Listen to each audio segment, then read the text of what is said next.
Mais justement, c'est ça qui est bien, c'est qu'on peut comparer les histoires actuelles et les contes très vieux, justement. Je sais qu'en Ukraine ou en Russie, on parle beaucoup de Baba Yaga, par exemple. Baba Yaga, vous connaissez peut-être. Ah oui, on connaît, c'est très connu. Voilà, c'est très connu, Yaga. Bah, moi, je connais pas. Moi non plus, Ouais, attendez pas. Eh bien, Baba Yaga, c'est une sorcière Une sorcière qui mange des enfants. qui mange les enfants. Ouais. Oui, vas-y, Romain.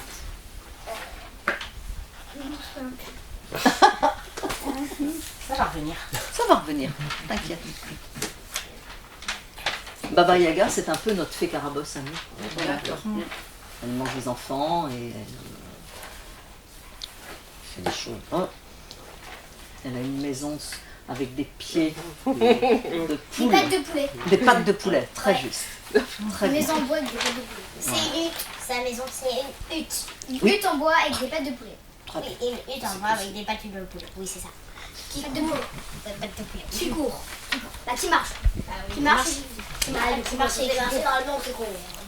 Mais dans les Gretel, ils étaient allés voir Baba Yaga et. Non, pas Baba Yaga, c'est une sorcière. Oui. Parce que tu vois, sa maison, elle court pas.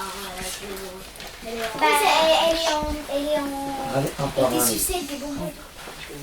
Chacun votre tour. Bah, en fait, dans Télé Gretel, bah, ils étaient allés voir Baba Yaga. C'est pas grave, Ah, on je sait sais- se tromper. je sais Laisse-le pas. prendre. Et en fait,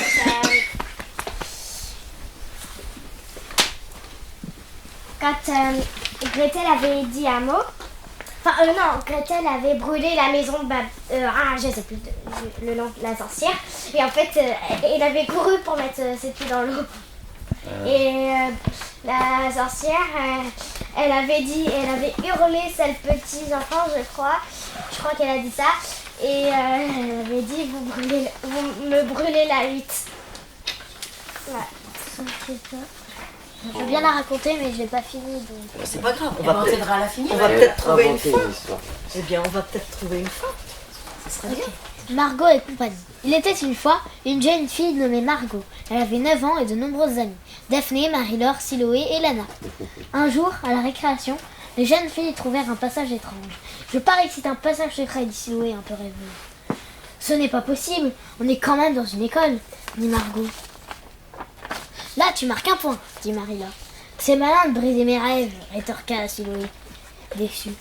1-1, égalité, dit Marie-Laure. J'aurais quand même aimé que ce soit un passage vers un autre monde. Râla Daphné. Siloé, c'est la même chose, Nounouille. Mais non, banane, rétorqua Daphné. Stop, hurla Lana. Arrêtez de vous disputer. Entrons, on verra bien. Les jeunes filles, les jeunes amis s'aventurent dans le passage secret.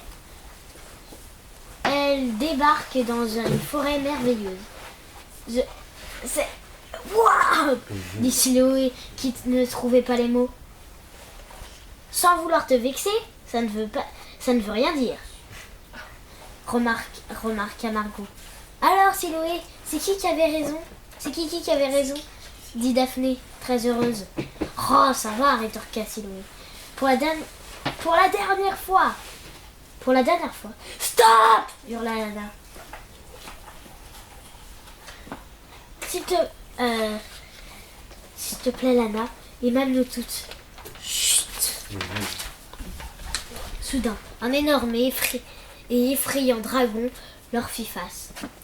Oh my god, s'écria Marie-Laure. Tous aux abris! Les jeunes filles courèrent, mais le dragon les rattrapait et réussit à attraper Siloé et Anna.